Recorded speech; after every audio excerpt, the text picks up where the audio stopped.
아니면 살 많이 찐 것 같습니다. 네. 흰머리가 많이 난 것 같습니다. 말씀하시는데 원래 살 좀 쪘고요. 원래 흰머리 많았습니다. 지금 카메라가 좋아서 네, 이 화면빨로 만나 뵙다가 실물을 뵈면 어떻게 해야 되나 네, 싶은데요. 네, 원래 그렇습니다. 네. 어, 우리 이제 오늘 말씀을 배우면 레위기에 있는 제사는 다 배우는 겁니다. 네, 번제, 소제, 화목제, 속제제, 속건제 다 배우는 거고요. 이제 조금 다른 이야기가 나오거나 아니면 우리가 배운 이 5가지의 제사가 좀 더 구체적으로 설명되는 내용이 이어집니다. 자, 우리 라면을 배웠습니다. 소제는요, 완전 다른 음식입니다. 라면이 아니라 소제는 다른 음식이고, 번제, 화목제, 속제제, 속건제는 라면과 같은 음식이다 라고 말씀드렸죠. 번제는 보통 라면, 화목제는 치즈라면, 속제제는 김치라면, 속건제는 만두라면, 만두 넣었으니까 만두라면인데, 속건제가 조금 이해하는데 어려울 수가 있어요. 속건제는요, 2가지가 있어요. 지난주에 우리가 배운 성물을 파손했을 때 속건제를 드려요. 그죠? 또 있어요. 또 뭐냐면 이웃에게 손해를 끼쳤을 때 또 동일한 이 속건제를 드립니다. 그죠? 이 만두라면에 2가지 타입이 있습니다. 네, 김치 만두라면이 있고요. 고기 만두라면이 있습니다. 네, 이것만 이해하시면 속건제가 좀 어렵지만 이것만 이해하시면 이 레위기에 있는 제사는 우리가 다 대략적으로 이해를 했다라고 말씀드릴 수 있습니다. 또 어떤 분은 속제제, 속건제 똑같은 거다 말씀하시는 분도 있어요. 속건제, 속제제 똑같은 거다 말씀하시는 분도 있는데 그 드리는 제물에 있어서 차이가 나죠. 속제제는 맡은 책임에 따라서 송아지부터 염소, 양까지 구분이 됩니다. 근데 속건제는 아니죠. 속건제는 5분의 1, 원금의 5분의 1입니다. 그리고 순양밖에 안 돼요. 그 재물의 차이가 있습니다. 자, 우리가 오늘 배울 것은 그죠? 이웃에게 손해를 끼쳤을 때 드리는 제사가 바로 이 속건제다. 우리 이것을 좀 살펴봤으면 좋겠습니다. 원금의 본래 금액의 5분의 1입니다. 100만 원의 손해를 이웃에게 끼쳤으면 120만 원을 갚아줘야 되는 겁니다. 그죠? 그리고 이웃에게는 이렇게 배상을 하는 거예요. 그리고 여기서 끝나는 게 아니라 순양을 또 준비를 해가야 돼요.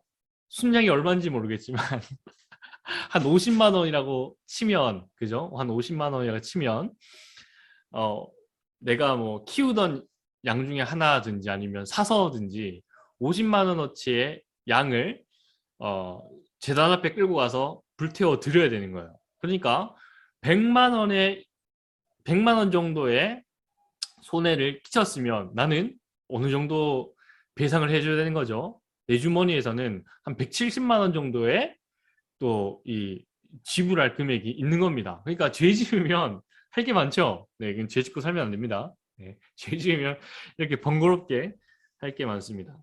자, 속건제 구분은 이렇게 됩니다. 성물입니다. 성물을 파손했을 때 이렇게 성물의 원금의 20% 그리고 순양을 드려야 되는 거고요. 혹은 또는입니다. 또는 이웃의 재물을 이거 뭐 훔쳤거나 아니면 담보를 맡겼는데 너 그런 적 없어 거짓말하거나 이랬을 때 다양한 사례가 있습니다. 사례가 있는데 어쨌든 이웃에게 손해를 끼쳤을 때 동일한 재물을 드리는 겁니다. 플러스 5분의 1 그리고 이 양을 드리는 거죠. 야, 이게 무슨 말이냐면요. 잘 들어보세요. 이게 무슨 말이냐면 성물과 이웃을 동일하게 보는 겁니다. 성물을 파손한 거나 이웃을 파손한 거나 배상해야 되는 이 내용은 똑같은 거예요. 가치도 똑같고. 그러니까 성경의 정신이 뭐냐면요. 성물을 이웃으로 보는 거예요. 타자로. 그죠? 그래서 성물을 끼쳤을 때 이 값이랑 이웃에게 손해를 끼쳤을 때 값이랑 동일합니다. 네. 지난 주일에요. 이제 뭐 봉사하시는 분들이 계시잖아요. 예배당에서.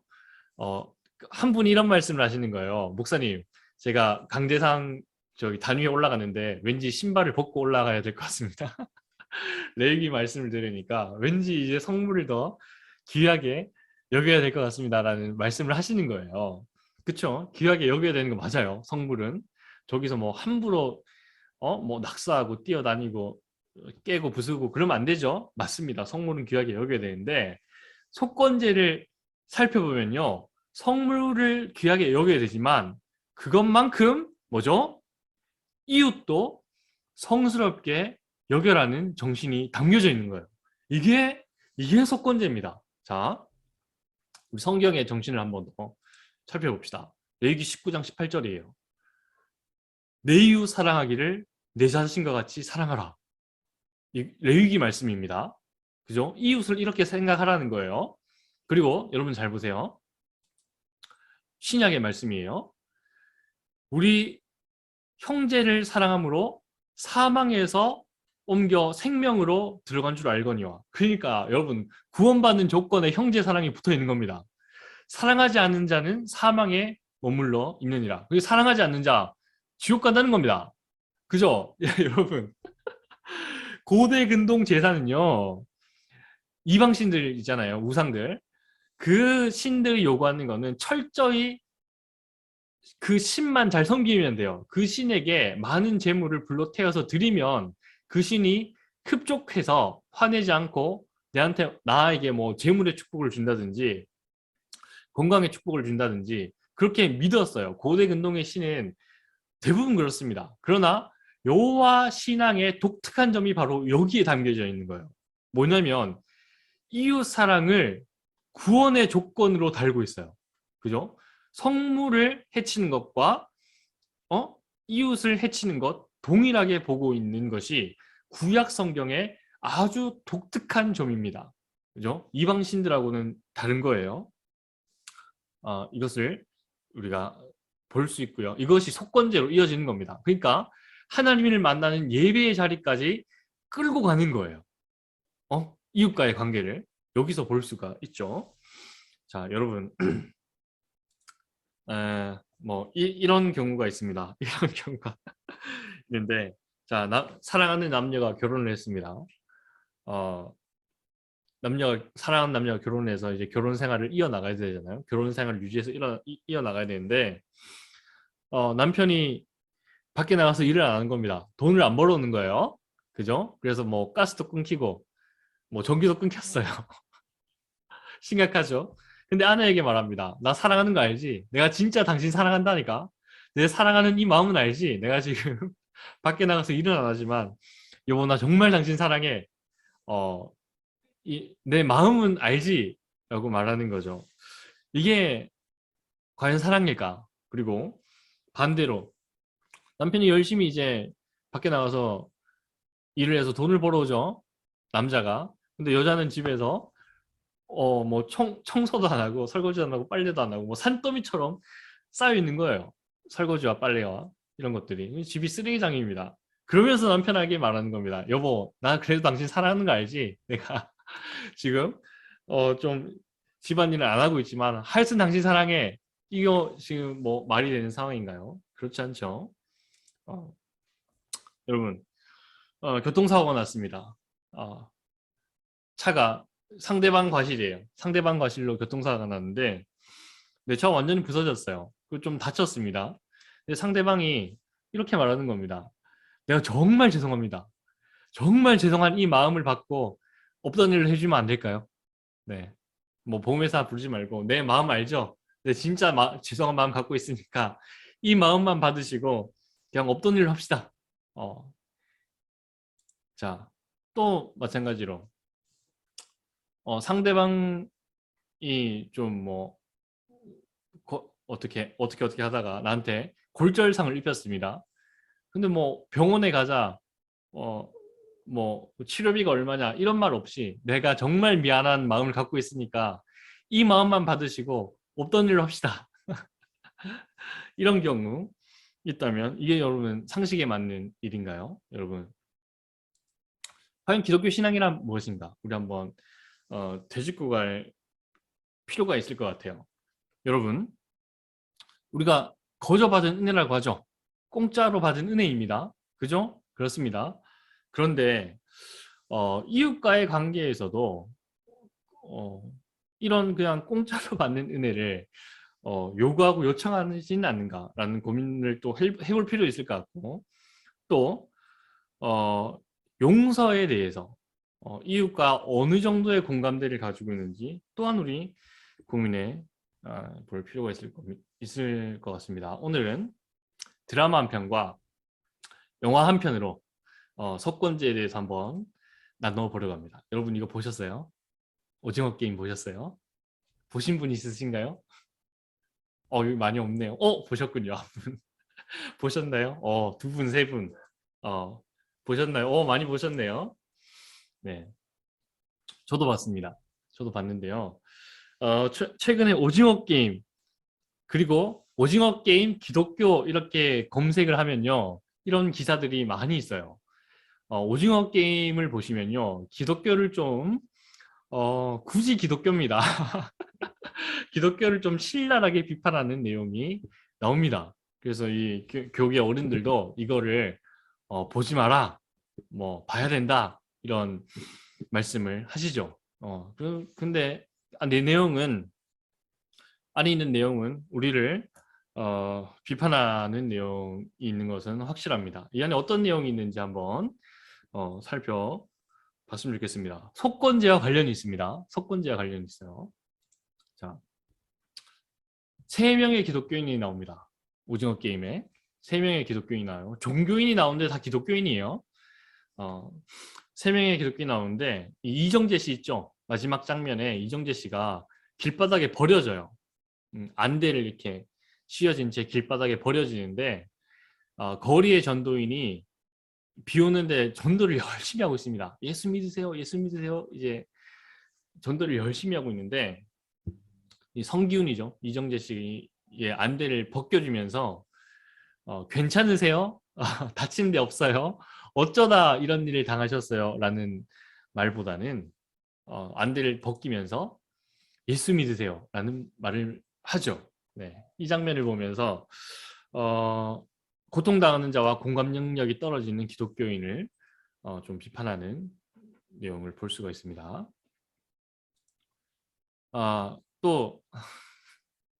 또 기도 열심히 하는 분이 오징어 게임에 등장해요. 이분은요, 기도하는 내용이 제일 많이 나옵니다. 오징어 게임 보시면 열심히 입술 벌려서 소리 내서 기도를 해요. 그죠? 기도를 하는데 오징어 게임 아시겠지만 큰 돈을 걸고 상대방 이웃을 죽여야 내가 돈을 버는 거 그런 게임입니다. 근데 이 기도를 열심히 하시는 분이 줄다리기 게임을 해서 상대편을 다 이제 보냈죠. 이기고 나서 목숨을 잃었죠, 상대편이. 그러고 나서 하는 기도가 주님 감사합니다라는 기도를 해요.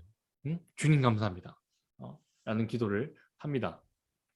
그리고 이렇게 열심히 기도하는 분을 옆에 있는 이제 참가자들이 비판을 하죠.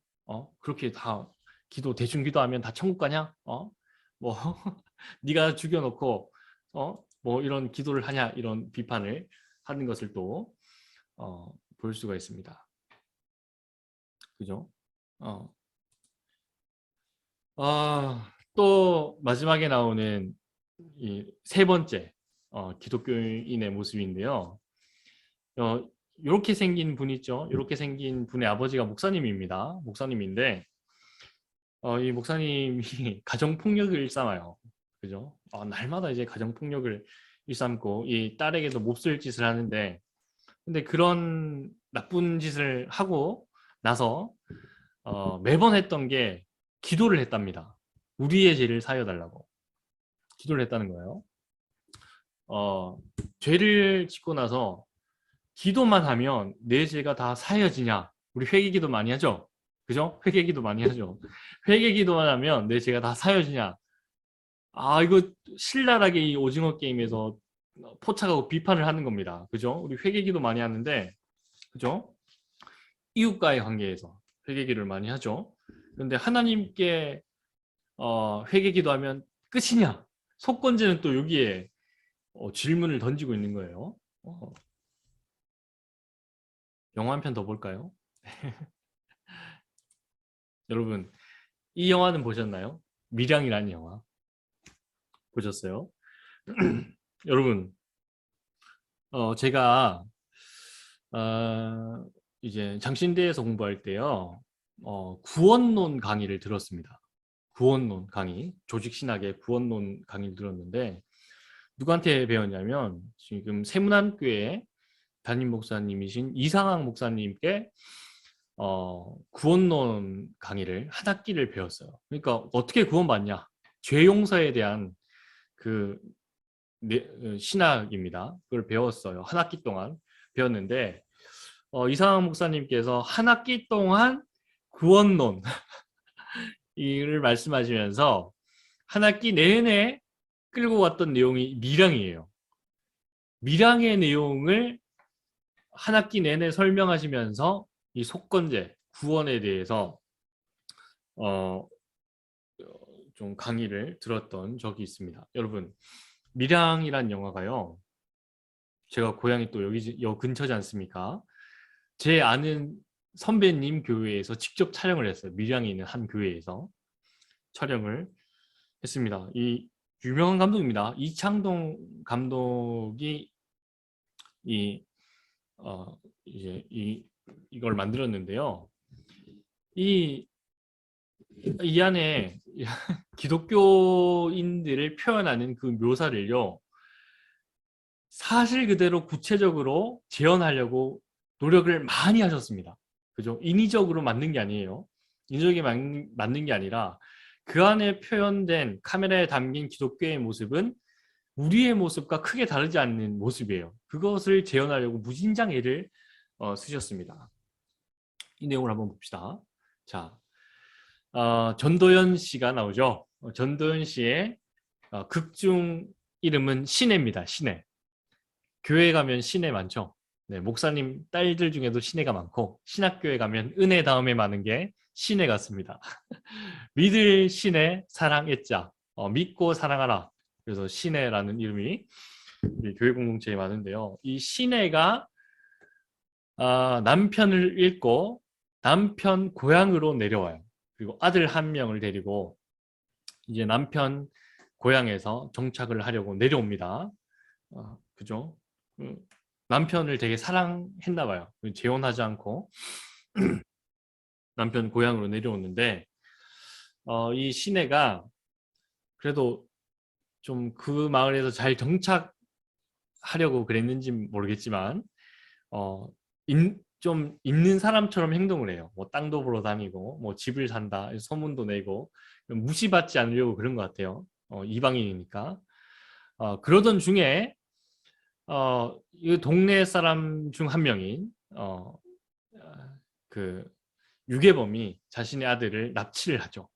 납치를 해서 돈을 이렇게 요구를 하다가 뜻대로 되지 않자 저 하나밖에 없는 아들을 이제 죽음으로 던집니다. 그래서 아들이 세상을 떠나게 되죠. 이 시내가 홀로 남겨졌죠. 밀양에서 남편도 세상을 떠났고 하나밖에 없는 아들도 세상을 떠났어요. 큰 절망 중에 있다가 이 시내가 어디를 찾아가냐면 교회를 찾아가요. 교회 가서 큰 위로를 받습니다. 부흥회 다니고 주일 예배 성실히 다니면서 그 안에서 교회 공동체 안에서 이제 회복이 되는 거예요. 그죠? 교회에서 뭘 가르치죠? 사랑하라. 7번씩 70번씩 용서하라. 그게 사는 길이다. 하고 이 치유함을 받는 그 내용이 담겨져 있습니다. 그리고 우리 성경부 조 모임 하죠? 네. 그런 것처럼 교회 공동체에서도 이런 조모임에도 열심히 시내가 참석을 해요. 그래서 이 용서할 수 없는 죄인이죠. 하나밖에 없는 아들을 죽인 그 사람을 용서하려고 큰 마음을 먹어요. 큰 마음을 먹어요. 하나님 사랑이 이렇게 크고 나 같은 죄인도 용서받았으니까 하나밖에 없는 아들을 죽인 그 사람도 용서를 해야겠다라고 이제 그 범인을 찾아가는데요. 근데 표정 보이시나요? 범인의 표정이 너무 평온한 거예요. 범인이 그 안에서, 교도소 안에서 신앙을 갖게 되고 자기는 이미 용서를 받았다는 거예요. 그죠? 잘못은 누구한테 했어요? 잘못은 시내와 시내 가족에게 했죠. 그죠? 시내 가족에게 했죠. 근데 용서는 누구한테 받았어요? 하나님께 다 받았대요. 그래서 용서를 해주러 시내가 갔는데 이미 죄인은 용서를 받았다는 거에서 시내는 좀 충격을 받아요. 하나님 이건 아니잖아요. 내가 용서를 안 했는데 어떻게 하나님이 용서를 합니까? 우리 좀 의아할 수 있는데 이게 여러분 정상적인 겁니다. 그죠?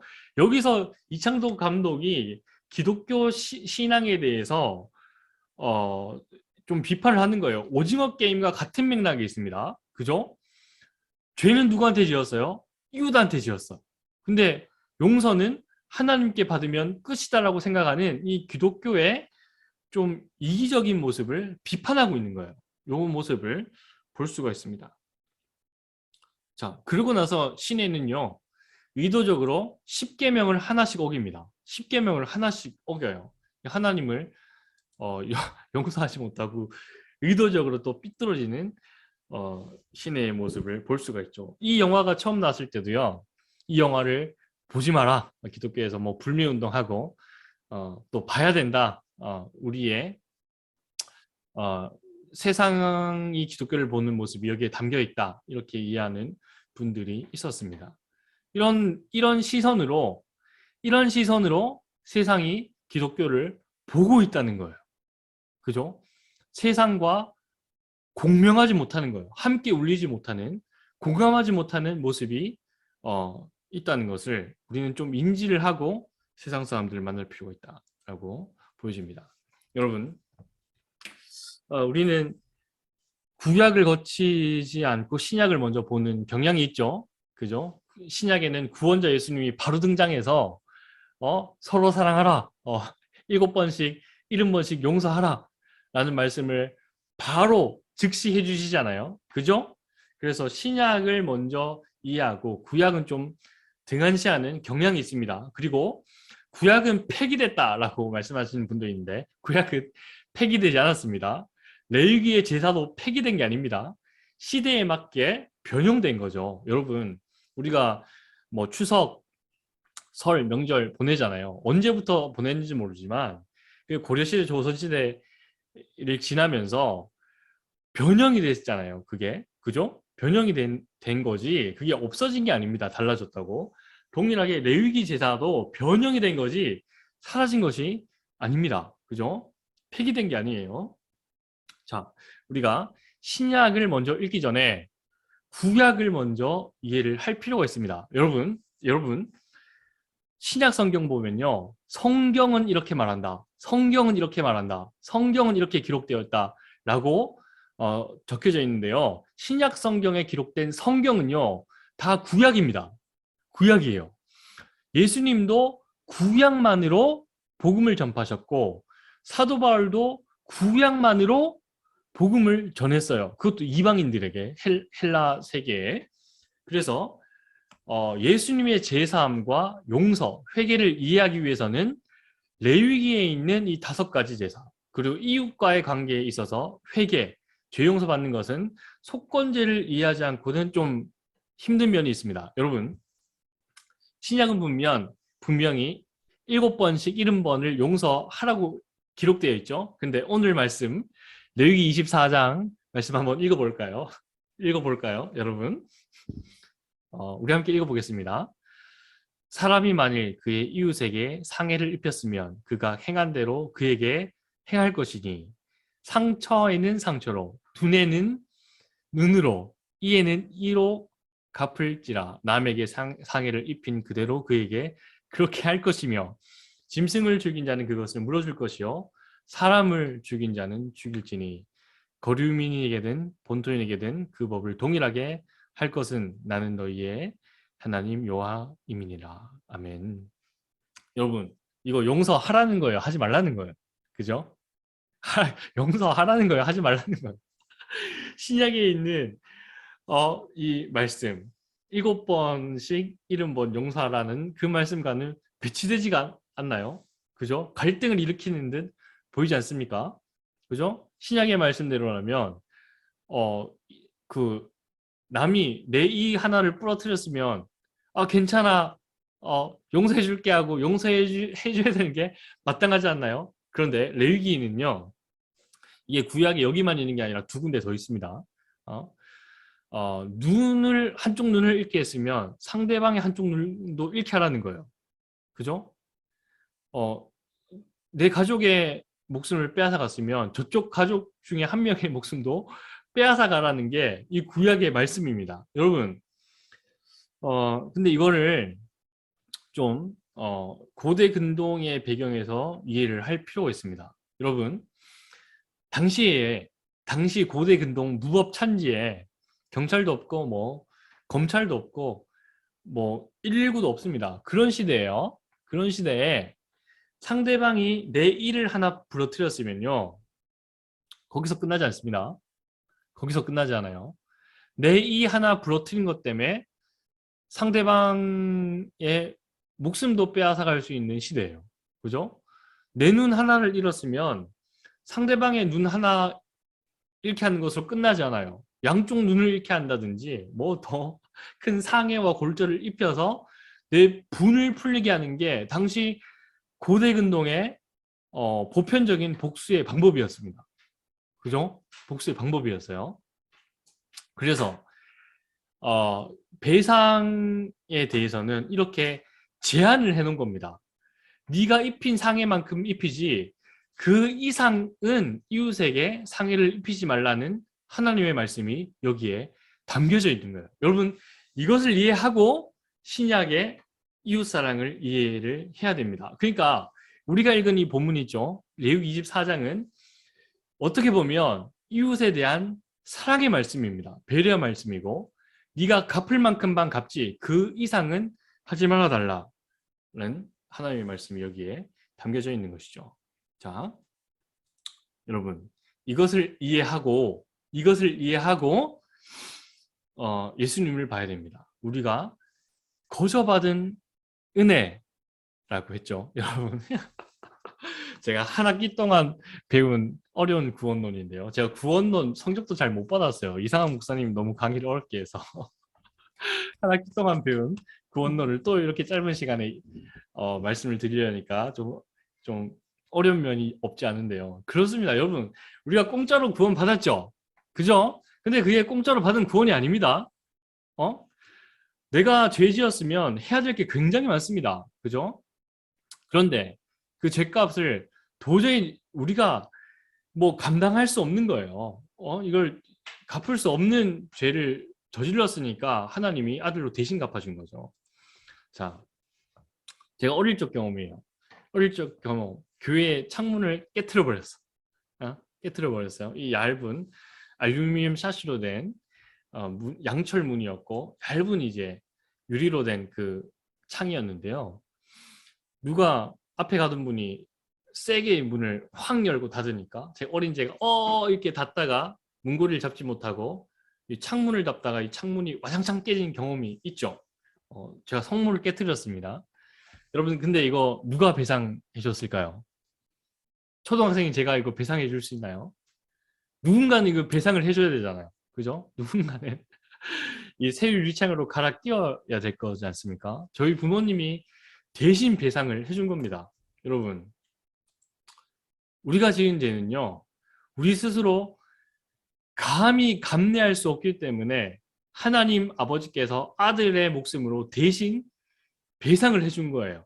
그죠? 그래서 우리가 거저 받은 은혜로 이해를 하는 것입니다. 여러분 하나님은 우리에게 이 구원의 선물을 거저줬습니다. 그렇지만 이웃을 향한 그 회개는 여기서 끝나서는 안 됩니다. 그죠? 이웃에게도 동일한 이 구약의 법에 따라 회개를 하고 충분히 용서받을 기회를 얻어라고 하나님은 말씀을 하고 있는 것이죠. 자, 제가 더 강의를 하고 더 이해를 높게 설명을 하면 다 죽으실 것 같아서 네. 제가 강의는 짧게 여기까지 하겠습니다.